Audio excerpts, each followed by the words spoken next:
Good morning everyone. আশা করি তোমরা সব ভালো আছো। আমিও খুব ভালো আছি। দীপা লাইফস্টাইলে আবার তোমাদের স্বাগতম জানালাম। অনেক দিন পর একটা ভিডিও নিয়ে আসলাম। তো চলো আজকে ভিডিও তোমরাও দেখো আমার সাথে। তো আজকে সকাল সকাল ঠিক করলাম একটু তালের বড়া করব। যদিও কোনো দিনও এত বছর বিয়ে হয়েছে আমি কোনো দিনও নিজে হাতে তালের বড়া করিনি। তো আমার মাই করেছে সবসময় আর আমি খেয়েছি। চলো আজকে এবার মা বলছে এবছর তুই ট্রাই কর, আমি করব না। তো যাই হোক, এবারে মেয়েও খুব খেতে চাইছে। তো সবার আবদারে আবার একটুখানি তালের বড়া করার চেষ্টা করলাম। তো দেখো সুন্দর করে তালের কাতটা বার করে নিলাম ছুরি দিয়ে, মানে চেঁচে চেঁচে। আর এদিকে তালের কাতের মধ্যে দেখো ব্যাটারটা আমি এবার রেডি করব বড়াটা করার জন্য। একটুখানি চালের গুঁড়ো দিলাম, চালের গুঁড়ো থেকে একটু বেশি ময়দা দিতে হবে, সুজি দিয়েছি, একটু মৌরি দিয়েছি।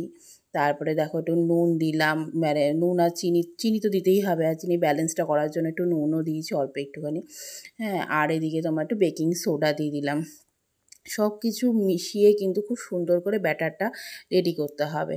বেশ একদম পাতলাও হবে না, আবার খুব ভারীও হবে না। তারপর তালের বড়াতে মেন যে উপকরণ সেটা হচ্ছে কি নারকেল কোড়া।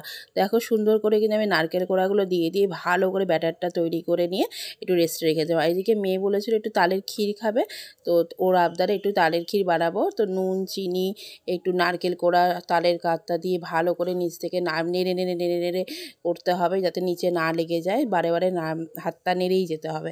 তো যাই হোক, এবার তারপর যখন গাঢ় গাঢ় হয়ে আসবে তখন নামিয়ে দিতে হবে। আর এদিকে দেখো তোমরা একটুখানি আমাকে বলছো না যে কে কোথা থেকে তোমরা আমার ভিডিও দেখছো, একটু বলো, তাহলে তো আমিও একটু উৎসাহ পাই। একটু কমেন্টস করে জানিও যে কে কোথা থেকে আমার ভিডিওটা দেখছো, কেমন লাগছে আমার ভিডিওটা।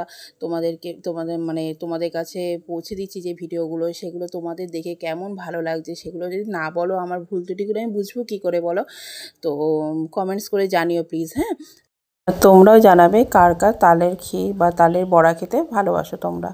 তো এদিকে দেখো তালের ক্ষীরটা তো আমার রেডি হয়ে গেছে, ঢেলে নিলাম। আর এদিকে আমি একটুখানি তেল গরম করে এবার বড়াটা করার জন্য রেডি হলাম আর কি। বড়াটা ব্যাটারটা কিন্তু খুব সুন্দর করে ফুলে গেছিলো। আর এদিকে তেল গরম হলে আমি একটুখানি আবার ছেড়ে দেখে নিলাম যে ঠিকঠাক মতো তেলটা গরম হয়েছে কিনা। তো এদিকে দেখো তালের বড়াগুলো কিন্তু আমি সব ছোটো ছোটো করে ছেড়ে দিচ্ছি।